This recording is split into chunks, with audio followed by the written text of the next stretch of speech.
Welcome to another video about the Systema Kalashnikova.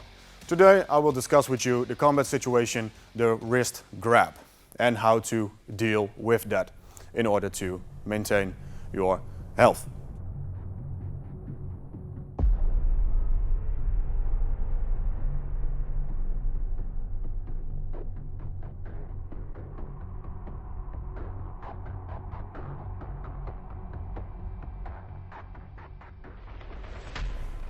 When someone has grabbed me by the wrist, bear in mind that this will not be a situation that will occur a lot in real-life combat situations. It is, however, a good situation in order to practice the Systema principles and the physics principles that you can use. For example, the lever, the spiral, the wedge, anything of that principle system. When someone has grabbed me in this situation, I want to break free from this hold. And the reason being is that if I want to do something, he can move accordingly to make his own situation better, and he feel everything that I'm about to do. Notice that because we are connected to each other, we are also one system. We have a new center of mass, we have a new base of support, and anything that happens to my structure, it will also affect his structure. I want to break free from this situation, and I want to use physics principles with it. And the reason for that is twofold. First thing, I do not want to make any large movements to free myself, like this. Because if I would immediately alert my opponent that I'm about to do something to better my situation. He would notice this and he would move accordingly to not make my situation better. For instance, if I want to make 4, he would immediately change the situation to make my situation less adventurous for me.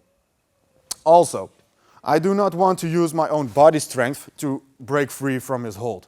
Reason for that is when he is stronger than me, and he would notice, he would produce more force than I could, and therefore I would not be able to break free, and then my situation is not any better. So here I want to use the lever and a few other principles, but I want to concentrate on the lever to break free in this situation. I want to direct the force produced from the lever towards the fingers, because here his grip is less strong than it would be on the other side. Also, if you would release me, when you look at the wrist as an object, you see that the object is oval. That means that it has a broader side, and if you would grab it, you would have a lot of grip on it. It also has a narrower side, and if you would grab it there, you would have less grip. So within this situation that I'm going to create, I want to rotate my forearm so that he would have grip on the narrower side, so he would have less grip.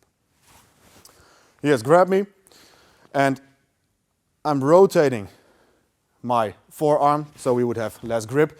And bear in mind, from the previous video about the lever, I have a turning point, which is here.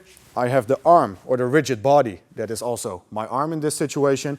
And I have the resistance that is coming from the grip of his fingers. And I want to use the lever in this situation. I can move the lever alongside the vertical plane during the rotation, and I can also put it on the horizontal plane. And notice that I'm not using my body strength to make the lever. Rather, I'm using my body weight and my movement to break free from his grip. That is specified the situation breaking free.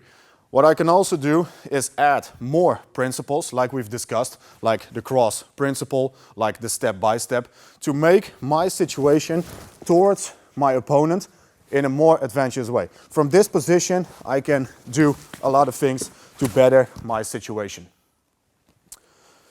And in that case, also, the more principles you use at the same time in one situation, the more efficient your work will become. Thank you very much. I hope you'll find this information useful and that you enjoyed the video. If you did, please like and subscribe to our channel, and we'll see you next time on the next video.